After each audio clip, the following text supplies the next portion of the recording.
आज आपको बॉलीवुड की बेहद खूबसूरत और अपने जमाने की टॉप की आइटम गर्ल की कहानी सुनाएंगे। इन्हें कई लोग हिंदी फिल्म इंडस्ट्री की पहली आइटम गर्ल भी कहते हैं। जी हाँ, सही पहचाना आपने, हम बात कर रहे हैं हेलन की। आइए जानते हैं उनकी जिंदगी के सफर के बारे में। हेलन का जन्म हुआ था 21 नवंबर 1938 को बर्मा के यंगून इलाके में। इनके पिता डेस्मियर जॉर्ज एक एंग्लो इंडियन थे, जबकि इनकी माँ बर्मिस थी। हेलन जब बहुत छोटी थी तो इनके पिता की मृत्यु हो गई और इनकी माँ ने रॉबर्ट रिचर्डसन नाम के एक ब्रिटिश आर्मी के एक ऑफिसर से दूसरी शादी कर ली। हेलन की माँ को अपने दूसरे पति से एक बेटा और एक बेटी हुई।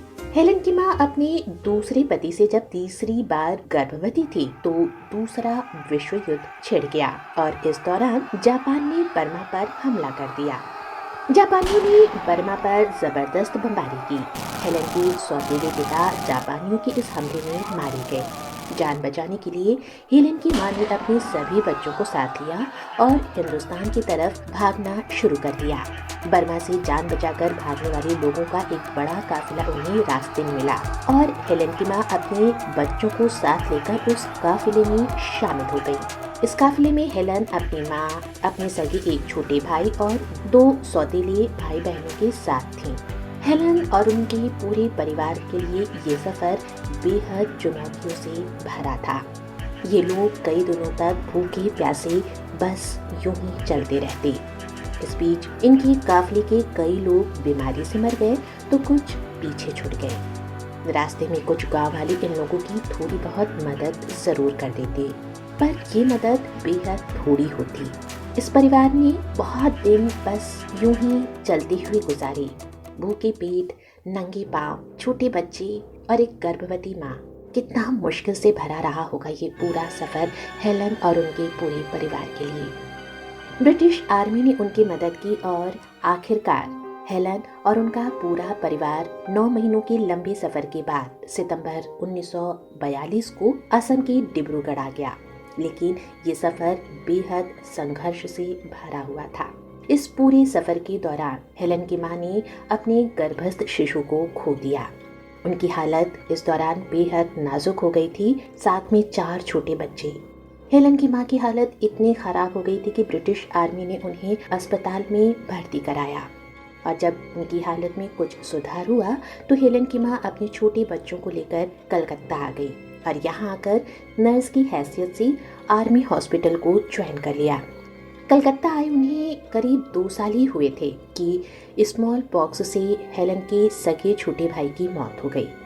बेटे की मौत से हेलन की मां बुरी तरह से टूट गई और तब उन्होंने कलकत्ता छोड़कर मुंबई जाने का फैसला किया और अपने छोटे बच्चों को साथ लेकर वो मुंबई आ गई।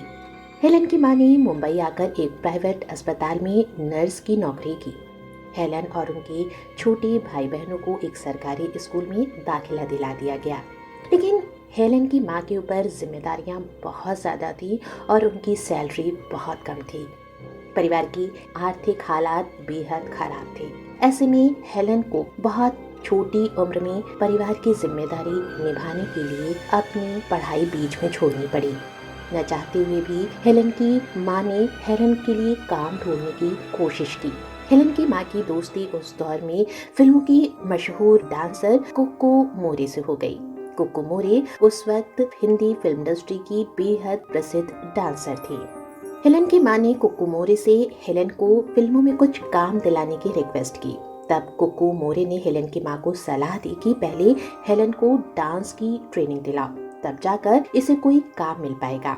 कुक्कू की सलाह पर हेलन की मां ने हेलन को कथक और मणिपुरी डांस की ट्रेनिंग दिलाई और आखिरकार कुक्कू की मदद से हेलन को कोरस डांसर की हैसियत से फिल्मों में काम मिलने लगा। साल 1951 में रिलीज हुई सबिस्ता और आवारा नाम की फिल्मों में हेलन को पहली दफा कोरस डांसर के तौर पर काम करने का मौका मिला। चूंकि हेलन कुकू की दोस्त की बेटी थी, इसलिए कुकू ने हेलन को लीड डांसर के तौर पर काम दिलाने की भी कोशिश शुरू कर दी। जल्द ही कुकू की कोशिश रंग लाई और वर्ष 1952 में रिलीज हुई फिल्म अलिफ लैला में पहली दफा हेलन को सोलो डांसर के तौर पर परफॉर्म करने का अवसर मिला। इसके बाद कुछ गानों में हेलन ने कुकू मोरे के साथ भी परफॉर्म किया और जल्द ही हेलन के डांस और उनकी खूबसूरती ने उन्हें लोकप्रियता दिलानी शुरू कर दी। धीरे धीरे हेलन ने कुकू मोरे को रिप्लेस करना शुरू कर दिया। साल 1958 में रिलीज हुई फिल्म हावड़ा ब्रिज के गाने मेरा नाम चिन चिन टू से हेलन की लोकप्रियता शिखर पर पहुंच गई और देखते देखते हेलन फिल्म इंडस्ट्री की पहली आइटम गर्ल बन गई। हेलन ने न केवल इंडियन क्लासिकल बल्कि कैबरे डांस में भी जमकर अपने जलवे बिखेरे। हेलन सेक्स सिंबल बन गई, उन्हें हिप बॉम्ब कहा जाने लगा। फिल्म इंडस्ट्री का हर बड़ा निर्माता उनके साथ काम करने के लिए उतावला हो गया। ये वो दौर था जब फिल्मों में कैबरे सॉन्ग होना जरूरी माना जाता था।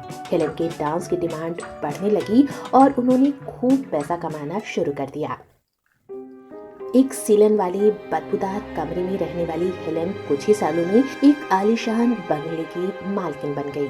हालांकि इस दौरान जो इकलौती बुरी चीज हेलन के साथ हुई वो ये कि उनके संबंध कुकू मोरे से बेहद खराब हो गए। हेलन हर दिन कामयाबी की नई इबारत लिख रही थी और इस दौरान उन्होंने फिल्म प्रोड्यूसर पीएन अरोड़ा के साथ रिलेशनशिप भी बना लिया। वो दोनों लिव इन में रहने लगे और बाद में हेलन ने पीएन अरोड़ा से शादी कर ली।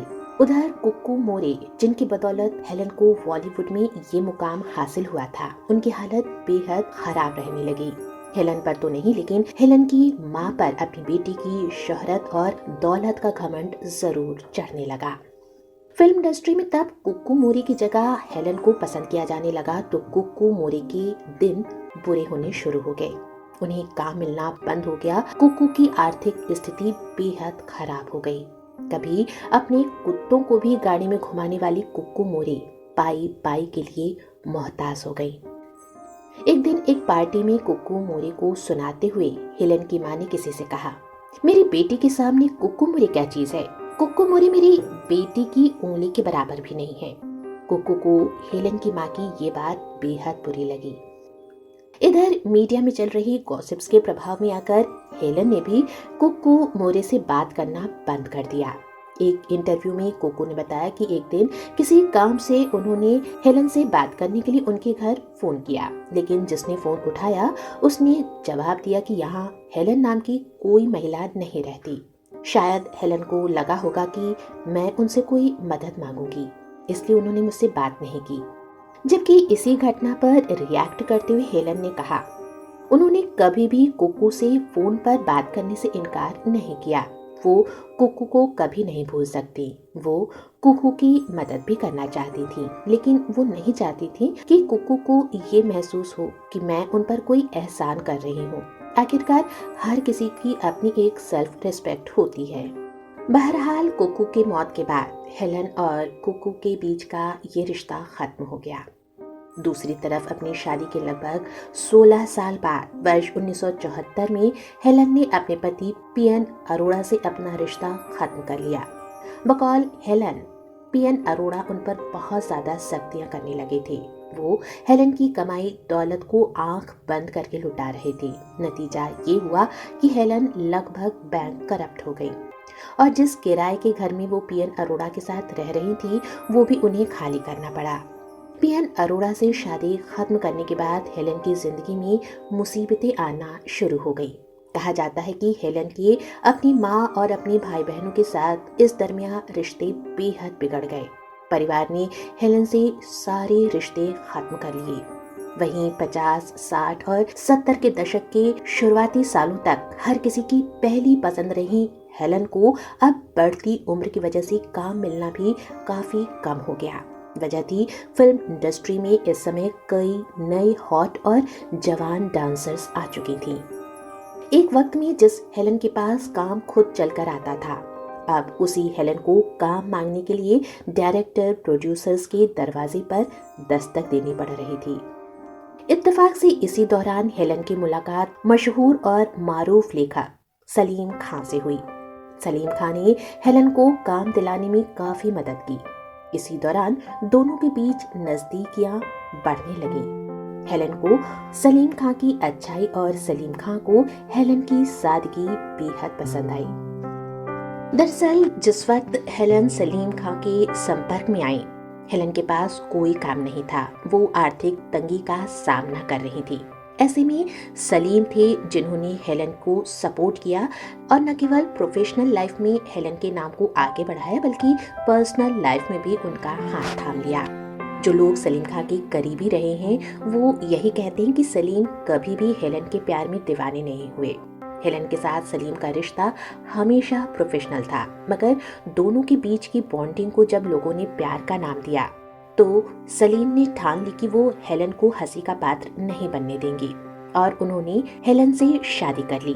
हालांकि सलीम पहले से ही शादीशुदा थे और 4 बच्चों के पिता थे, मगर फिर भी वर्ष 1980 में उन्होंने हेलन से शादी कर ली। मगर हेलन से शादी के बाद सलीम की नीयत अपनी पहली पत्नी सलमा से बेवफाई करने की हरगिज नहीं थी। एक लीडिंग मीडिया ग्रुप को दिए इंटरव्यू में सलीम ने कहा था, मैं अपने बच्चों और बीवी दोनों से बहुत प्यार करता हूँ, मगर हेलन को अकेला नहीं छोड़ सकता था। सलीम खां से सलमा की शादी वर्ष 1964 में हुई थी। दोनों एक दूसरे को 5 सालों से जानते थे। शादी से पहले सलमा का नाम सुशीला चरक था। सुशीला एक हिंदू परिवार से थी और सलीम खां से शादी करने के लिए उन्होंने न केवल अपना धर्म बल्कि अपना नाम भी बदल लिया। एक लीडिंग मीडिया हाउस को दिए एक इंटरव्यू में सलमान खान ने कहा था, मेरे लिए वह पल काफी दिल दुखाने वाला था। ना मैं हेलन से बात कर रही थी और ना ही मेरे बच्चे। वहीं सलीम खान ने सलमा खान और बच्चों के रिएक्शन पर एक पुराने इंटरव्यू में कहा था, जो काम मैंने किया था वो कोई सलमा को खुशी देने वाला नहीं था, इसलिए ऑस्कर तो मिलना नहीं था। सलमा का हेलन से बात न करना मुझे खलता था। बच्चे भी हेलन से बात नहीं करते थे। ये बात मुझे और चुभती थी। जब हेलन और सलीम की शादी हुई तब सलमान खान 10 साल की थी। सलमान तब इस बात से चिढ़ते थे कि आखिर क्यों उनकी माँ उनके पिता का इंतजार करती हैं। यह बात खुद सलमान खान ने एक इंटरव्यू में बताई। सलमान खान ने कहा, मैं अपनी माँ को दुखी नहीं देख सकता। मेरी माँ दुखी थी और हम ये नहीं समझ पा रहे थे कि हेलन आंटी बुरी नहीं है।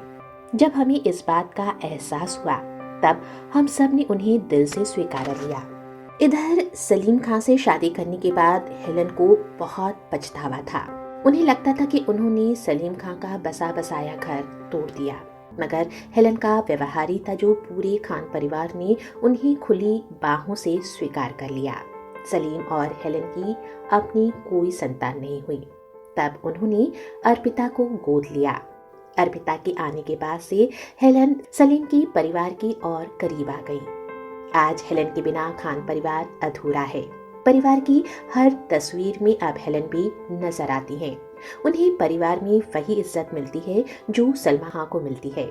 सोशल मीडिया पर सलमा खां और हेलन के साथ कई तस्वीरें आपको मिल जाएंगी।